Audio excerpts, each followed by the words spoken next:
আলুর দম হবে। ফ্রাইড রাইস করবো এখন মোটামুটি করে নিচ্ছি। তেজপাতা দিলাম, লবঙ্গ, এলাচ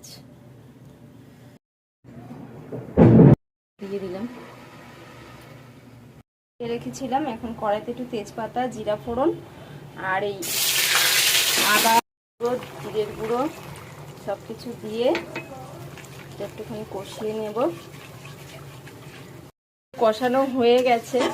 পরে এই টমেটো, আর টমেটোটা বেশি করে দিলে গ্রেভিটা বেশ ভালো হয়। আমি আলুটা ছেড়ে দেব। আমার আলুর দমটা, গাজর বিনস ভাজা হয়ে গেছে ঘিয়েতে, দেখেছো পুরোটা টেনে টেনে গেছে।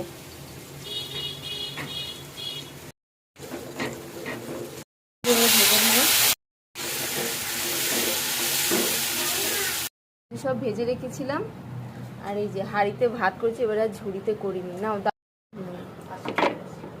হয়ে গেছে। বেশি ভাজা ভালো না। এই যে ফ্রাইড রাইস করেছি, আর এই যে আলুর দম, দেখেছো কতটা জল টেনে গেছে।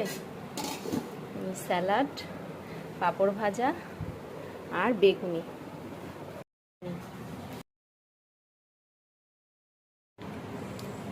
এই যে ফ্রাইড রাইস পুরোটা।